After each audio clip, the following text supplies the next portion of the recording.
Spiders. These seemingly daunting arthropods have a fascinating anatomy and structure. Spiders walk using a unique fluid pressure system in their leg, where essentially the muscles in their legs mostly flex their appendages, while the hemolymph or the fluid in the spider's body allows them to extend their legs. While the internal anatomy of spiders' legs is pretty well established, it's still relatively unknown how much of their leg consists of muscle as opposed to lacunae where the hemolymph flows through, or even nerves, and if these proportions differ among species. The delicate cuticle spider exoskeleton that, when intact, is effective in reducing fluid loss, makes invasive imaging techniques such as dissections largely ineffective, as the spider legs can deflate or desiccate and deform the muscle. So this summer, I explored some non-invasive techniques to observe the internal structures in spider legs and vasculature.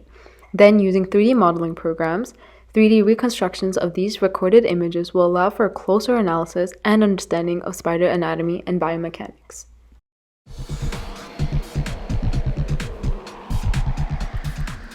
The first technique I use is called X-ray microcomputed tomography, or micro-CT. In this technique, we expose a sample to X-rays. Depending on the sample's density, some rays would be absorbed by the object and others would be passed through, and a detector placed behind the sample would record a snapshot of these transmitted rays. This process is very similar to X-rays we take at the doctor's office, only instead, the sample would be rotated and imaged again until a 360-degree rotation is completed. Using ray tracing programs, these images are then converted to produce a series of cross-sectional X-ray scans that can then be reconstructed to make 3D models.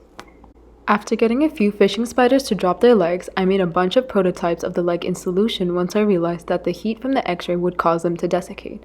I tried a variety of materials.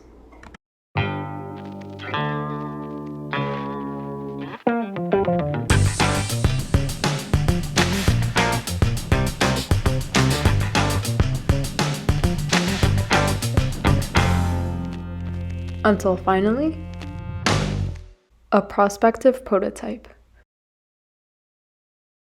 My latest prototype works to preserve the leg in ethanol while getting a clear and high-resolution scan and making sure it's airtight to avoid desiccation. With the prototype structure completed, I'm now currently in the works of creating a tissue fixative and iodine contrasting agent. Contrasting agents, also used in medicine, will bind to soft tissue and organs, allowing me to really differentiate the muscle within the spider's leg.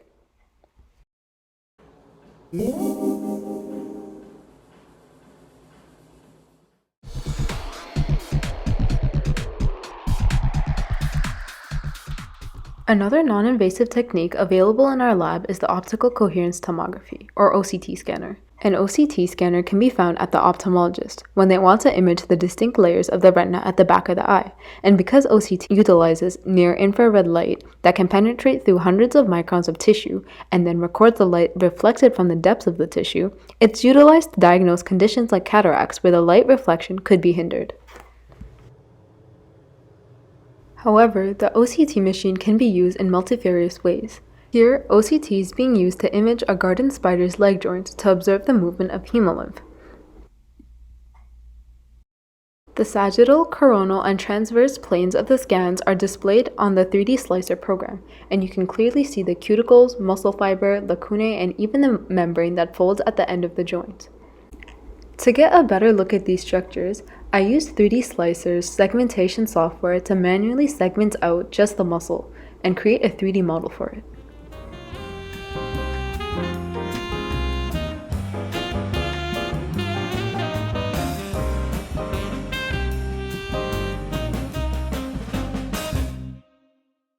Over the next couple weeks, I'll be also segmenting out the cuticle and lacunae as well, and then essentially I'll make a 3D reconstruction of the spider's joint.